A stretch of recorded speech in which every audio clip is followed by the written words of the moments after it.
Nisa Munawaroh. Saya adalah siswi dari SDN Kedung Jaluk 1. Kali ini saya akan membahas tentang PHBS di lingkungan sekolah.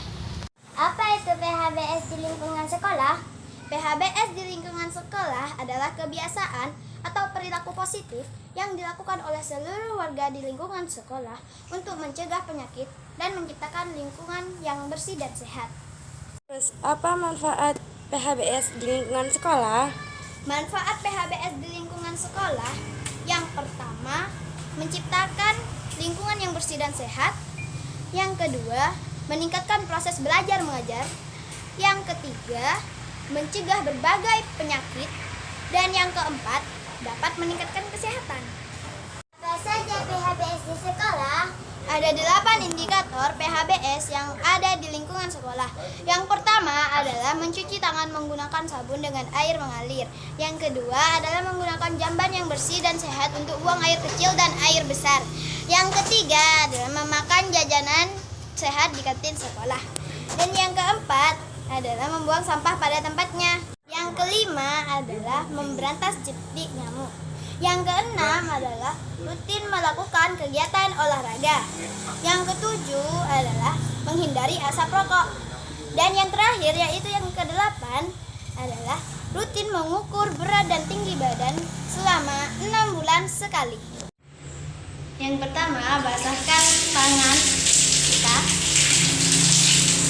Yang kedua, beri sabun. Yang ketiga, usap telapak tangan secara memutar.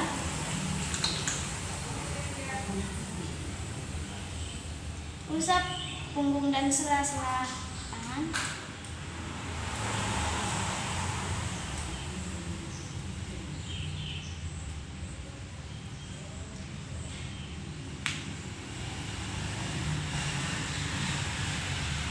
Bersihkan kuku-kuku.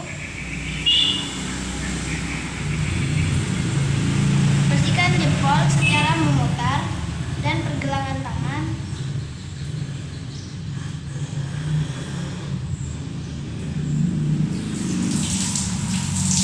Jilat dengan air mengalir.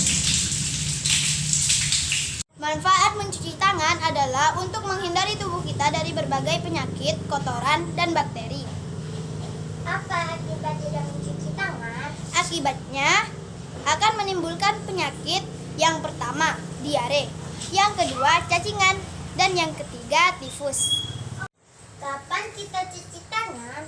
Sebelum dan sesudah makan, sebelum dan sesudah melakukan aktivitas, saat tangan kita kotor, setelah batu atau bersin, dan setelah kita memegang sampah.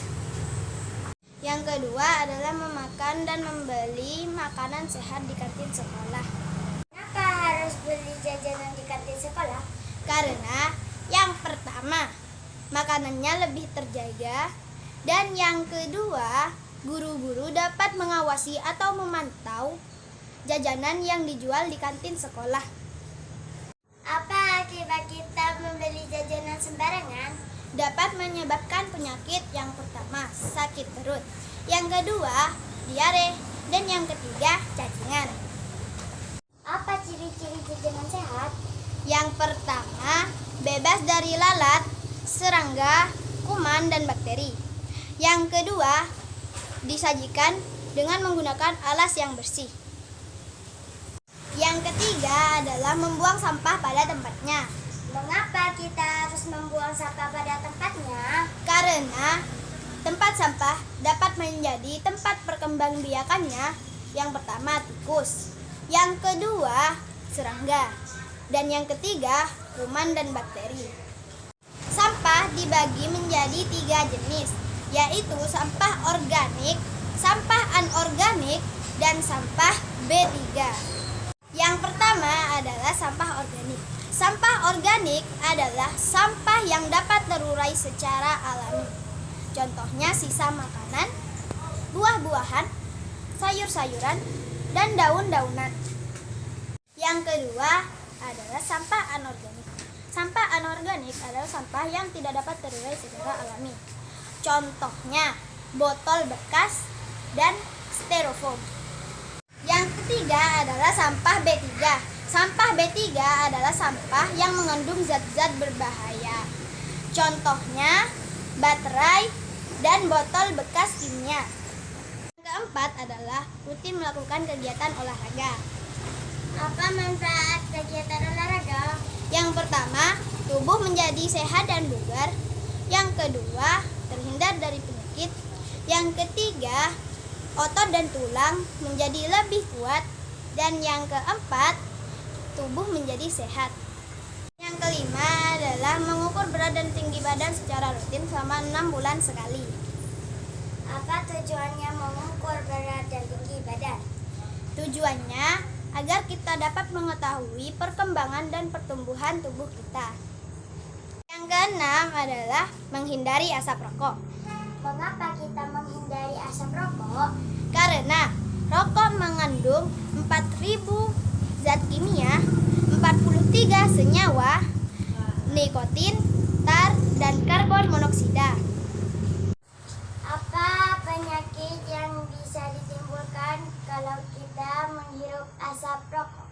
Dapat menimbulkan penyakit jantung, yang kedua paru-paru, dan yang ketiga kanker. Yang ketujuh adalah membasmi jentik nyamuk. Mengapa jentik nyamuk harus diberantas? Karena nyamuk dapat menularkan. Yang pertama, demam berdarah. Yang kedua, kaki gajah. Dan yang ketiga, malaria.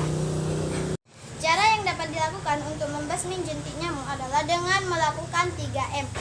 Yang pertama adalah menguras tempat penampungan air.